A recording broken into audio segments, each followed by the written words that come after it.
مسیح یسوع کے قادر اور جلالی نام میں آپ سب کو سلام. آپ دیکھ رہے ہیں ہوشنا ٹی وی چینل اور میں آپ کا ہوسٹ پاسٹر ذیشان پروگرام شفایت میں آپ کو خوش آمدید کہتا ہوں. تو عزیزو، آج کا پروگرام بھی اسی سلسلے کی ایک کڑی ہے جو یسوع مسیح کی مصلوبیت کے ساتھ تعلق رکھتی ہے. مسیح کی مصلوبیت کے واقعات کو ہم آج کے اس شو میں لیں گے، اور میرے پاس خدا کے عظیم خادم پاسٹر پالوس صاحب موجود ہیں. پاسٹر صاحب، آپ کو خوش آمدید. شکریہ، خدا کو برکت. اور پاسٹر پالوس صاحب عزیز و لاہور میں خدمت کے کام کو سر انجام دے رہے ہیں، اور میں چاہوں گا کہ مختصر سا آپ اپنی خدمت کا تعارف کروائیں. ضرور.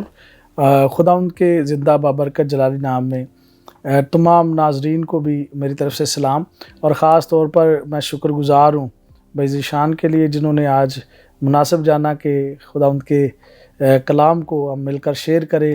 اور ہوشنا ٹی وی جو ہمارے لیے بہت ایک اچھا پلیٹ فارم ہے اور ایک اچھی خدا کی بلیسنگ ہے، اس کے وسیلہ سے لوگوں میں خدا کے کلام کو بیان کیا جائے. تو ضرور ہے کہ پہلے بھی کچھ لوگ اس بات کو جانتے ہیں، لیکن پھر بھی مناسب سمجھتا ہوں کہ سب کو بتایا جائے کہ میں لاہور میں تقریباً عرصہ 15 سال سے خدمت میں ہوں، لیکن اس سے پہلے 15 سال کی خدمت جو ہے وہ ایونجلزم جو ہے وہ مختلف علاقوں میں خدا اپنے جلال کے لیے مجھے استعمال کرتا رہا. اور جیسے حافظ آباد، شیخ پورہ، گجرانوالہ اور اسی طرح مختلف علاقوں میں بڑی خدا نے خدمت لی، لیکن اب مستقل جو ہے وہ لاہور کے اندر خدمت میں نے کرنا شروع کی. اور بشارتی چرچ کے ساتھ تقریباً 12 سال میں نے خدمت کی، اور اب بھی بے شک بشارتی کام ہی کرتے ہیں، لیکن او ایم ٹیم اور holding and ministry, lamp of peace church, ہم پارٹنرز بن کے پھر خدا کی خدمت میں ہر جگہ جو ہے کام کر رہے ہیں. اور خاص طور پر میرا چرچ جو ہے وہ لیمپ آف پیس چرچ جو خدا نے مجھے دیا اور خدا کی کلیسیا ہے، اور بے شک میں بھی اس کا خادم ہوں. اور جو بھی جیسے بھی وہ استعمال کر رہا ہے لاہور کے اندر اور مختلف علاقوں میں، قصور، رائے ونڈ اور اسی طرح گجرانوالہ میں اور شیخ پورہ میں ابھی بھی ہم کام کر رہے ہیں، اور کافی پاسٹرز ہیں جو میرے ساتھ مل کر اس خدمت کو سر انجام دے رہے ہیں. پریز گاڈ. شکریہ پاس صاحب. پاس صاحب، آپ حوالہ پڑھیے تاکہ ہم دعا سے اس سلسلے کو آگے بڑھا سکیں. بے شک ان دنوں میں جیسے ہم ہر بات میں دیکھتے ہیں کہ خداوند یسوع مسیح کی صلیب کے اوپر سوالات ہوتے ہیں، تو ہم ضرور ہے کہ خداوند یسوع مسیح کے اس بڑے بھید کو اور اس نشان کو جو قدرتی نشان ہے، جو قدرت نے عطا کیا، جو ہمیشہ سب کے لیے بابرکت ہے، اور اس کی بلیسنگ کو ہم اپنی زندگی میں ضرور لیں گے. اور ابھی ہم پڑھیں گے ایک حوالہ ہے یوحنا کی انجیل میں، اور یہ بے شک 28 آیت سے لے کر یہ 30 تک ہے، لیکن ہم صرف اس میں سے 30 آیت پڑھیں گے. یہ یوحنا کی انجیل 19واں باب اور 30 آیت ہے. پس جب یسوع نے وہ سرکہ پیا تو کہا تمام ہوا، اور سر جھکا کر جان دے دی. کلام خدا کے پڑھے اور سنے جانے کے وسیلہ سے ہم سب برکت پائیں. آمین. دعا کریں گے ناظرین. خدا قدوس آسمانی باپ، ہم تیرا شکر کرتے ہیں کلام کی اس تلاوت کے لیے جو تیرے بندہ نے کی. خدا باپ، جب تیرا بندہ اور میں یہاں پر موجود رہتے ہوئے تیرے کلام کی گفت و شنید کریں تو سننے والے لوگ برکت پائیں، تیرے حضور میں بڑھیں، تیرے بیٹے اپنے خداوند یسوع مسیح کی پہچان میں بھی بڑھیں، اور بالخصوص وہ لوگ جو ابھی تک مسیح کے ایمان سے ناواقف ہیں، خدا باپ آج کی اس رفاقت کے وسیلہ سے ان پر بھی مسیح کی خوشخبری کا بھید کھل جائے. خدا باپ، بھائی کے بولنے میں، میرے بولنے میں اور تیرے لوگوں کے سننے میں تیرے پاک روح کی بڑی قائلیت رہے. یہ سب کچھ مانگتے یسوع مسیح کے نام سے، آمین. پاس صاحب، آپ اس کی انٹرپریٹیشن شیئر کریں. میں خداوند کے زندہ کلام کو کچھ اس طرح دیکھتا ہوں کہ جب خداوند یسوع مسیح نے کہا تمام ہوا، تو تمام ہونے سے مراد ہمارے سامنے بائبل مقدس میں جو تعلیمات ہیں کہ جو خدا چاہتا تھا، کیونکہ خدا نے اپنے بیٹے کو، ہمارے منجی خداوند یسوع مسیح کو ایک منصوبہ دیا، ایک سسٹم دیا، اور انہوں نے کیونکہ ان کے خدا باپ کی مرضی کو پورا کرنا ہے، انہوں نے باپ کے کام کو کرنا ہے، تو خداوند یسوع مسیح نے خود کہا کہ میں باپ کا کام کرنے آیا ہوں، تو میں اس کا کام کروں گا اور کر رہا ہوں. اور بے شک ہم بھی اس کے ساتھ حصے دار بنتے ہیں، لیکن تب خداوند یسوع مسیح نے اس سارے منصوبے کو جو خدا نے اسے دیا تھا، تو خداوند یسوع مسیح نے اس کو پورا کیا. یعنی انسان کے لیے جان دینا اور انسان کے لیے خود کو قربان کرنا، اور ان کی گناہوں کی رہائی کے لیے جو منصوبہ تھا، اس کے لیے خداوند یسوع مسیح نے ہر رکاوٹ کو توڑا، ہر ابلیس کی اس رکاوٹ کو جو اس نے پیدا کی تاکہ وہ صلیب تک نہ پہنچے، تاکہ وہ جان نہ دے، کیونکہ خدا منصوبے بناتا ہے اور ابلیس ان منصوبوں کو ڈھاتا ہے، خراب کرتا ہے، اور ان میں ایسے ایسے سسٹم جو ہے لاتا ہے تاکہ وہ خدا کا سارا منصوبہ جو ہے وہ گڈمڈ ہو جائے، وہ خراب ہو جائے، اس کو وہ بکھیرنے کی کوشش کرتا ہے۔ لیکن خداوند یسوع مسیح نے اسی منصوبے کو پائے تکمیل تک پہنچانا تھا، اور اپنی اس ذمہ داری کو بھی جو خدا نے یعنی باپ نے اسے دی تھی بیٹے کو، بیٹے نے احسن طریقہ سے نبھائی، اور لکھا ہے کہ وہ جان دینے تک بھی وفادار رہا، اور جان دی اس نے اور پیچھے نہیں ہٹا۔ دیکھیں اس سارے واقعے کو اگر آپ دیکھیں تو یہ جمعرات کے دن جب یہ واقعہ شروع ہوتا ہے تو رات 12 بجے سے لے کر خداوند یسوع مسیح دعا میں بیٹھتے ہیں۔ لکھا ہے کہ اس کا پھر پسینہ جو ہے وہ خون کی بوندیں بن کر ٹپکتا ہے، اور اس کو یہاں تک دباؤ تھا کہ ابلیس چاہتا تھا کہ وہاں ہی اس کو مار دے، لیکن خداوند یسوع مسیح ابلیس پر فاتح ہوئے، وہاں پر بھی اس نے فتح پائی۔ اس نے کہا اے باپ میری نہیں بلکہ تیری مرضی پوری ہو۔ اور اس کے بعد پھر خداوند یسوع مسیح وہاں سے جب نکلے گتسمنی سے تو لکھا ہے کہ وہاں پر ڈاکوؤں نے بھی پکڑنے کی کوشش کی، وہاں پر ہی اس پر الزام لگانے کی کوشش کی، حالانکہ حملہ کیا جب انہوں نے تو خداوند یسوع مسیح نے بالکل واضح طور پر پطرس سے بھی کہا، کیونکہ اس نے تو تلوار نکال کر اس وقت میں جو سپاہی کا کان اڑا دیا تھا، تو خداوند یسوع مسیح نے کہا کہ میں تلوار سے حکومت نہیں کرنے آیا، بلکہ خداوند یسوع مسیح چاہتے کہ امن، صلح اور سلامتی سے سب کچھ ممکن ہو اور پائے تکمیل تک پہنچے۔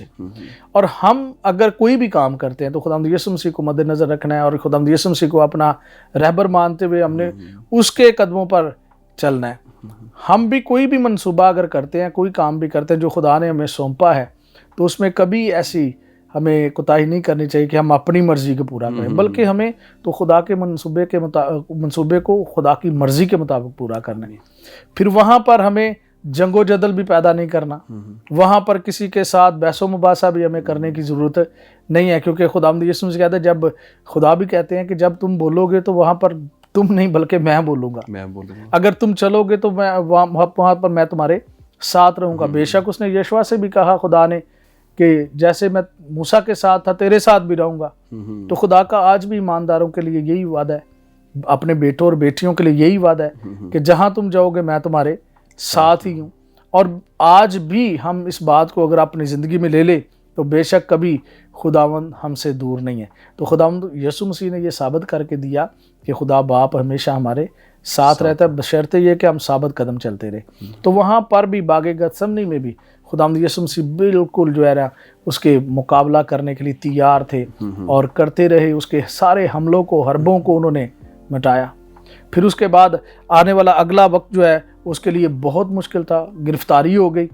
گرفتاری کے بعد وہ جب لے گئے رات 2 بجے کے بعد، سردار کاہنوں نے، کائفہ نے، سب نے اس کو لائے نظر کیا کہ تو کون ہے جو ہمارے ملک میں، ہمارے علاقے میں افراتفری پیدا کر رہے ہیں۔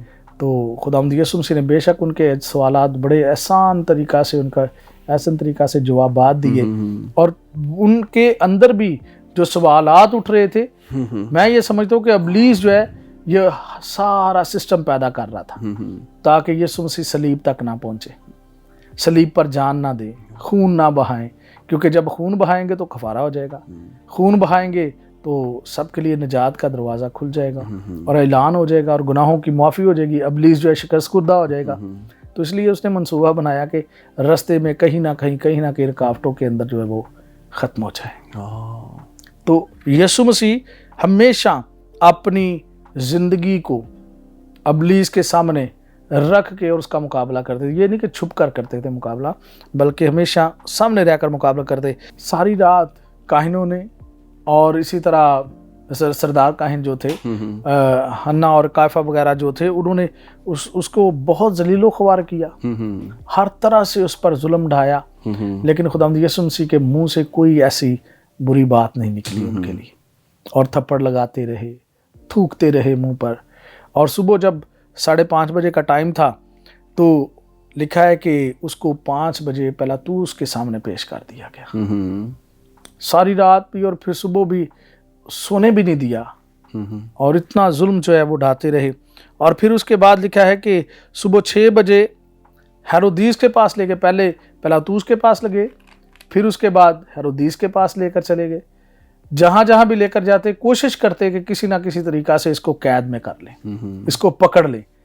اور یہ ابلیس کے سارے منصوبے جو ہیں یہ سارے اسی لیے تھے تاکہ خدا کے منصوبے کو ختم کرے، اور یسوع مسیح کی جو صلیب ہے، صلیب پر جان دینا ہے، وہاں تک اس کی رسائی نہ ہو، پہنچ نہ سکے وہاں پر. اور اس کے بعد جب 7 بجے تو پھر اس کے بعد دوبارہ وہ ہیرودیس سے واپس لا کر پلاطوس کے پھر پاس پیش کرتے ہیں دوبارہ، تاکہ اس کے اوپر کوئی الزام لگے، کوئی اس کے اوپر سزا کا حکم ہو جائے، اسے قید و بند میں کیا جائے، اور وہاں پر بھی کوئی اس پر الزام ثابت نہ کر سکے. پھر اس کے بعد 8 بجے پلاطوس کے پاس سے جب وہ لے کر گئے تو اس نے ہاتھ دھوئے اور کہا کہ میں اس میں کوئی گناہ نہیں دیکھتا. یعنی وہ اسے بے گناہ ثابت کرتے تھے، اور ان کے لیے یہ بڑا مشکل وقت تھا، بڑا خاص جو ہے نا ان کے لیے دکھ کا یہ وقت تھا. لیکن یسوع مسیح کے لیے پلاطوس کا یہ اعلان کرنا یہ ابلیس کے لیے بہت مشکل تھا کہ اس کو برداشت کرے. اور پھر اس نے ایک نیا حربہ استعمال کیا اور کہا کہ اس کو کسی نہ کسی طریقے سے پکڑوا دو.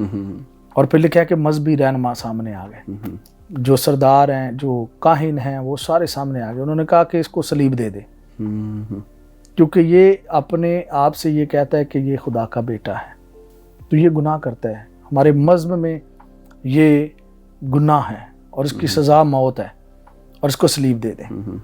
تو پھر بے شک وہ کہتا ہے کہ جو بھی تم نے کرنا ہے وہ تمہارے اوپر ہے اس کا خون، میں اس کا گنہگار نہیں بننا چاہتا، یہ بے گناہ ہے.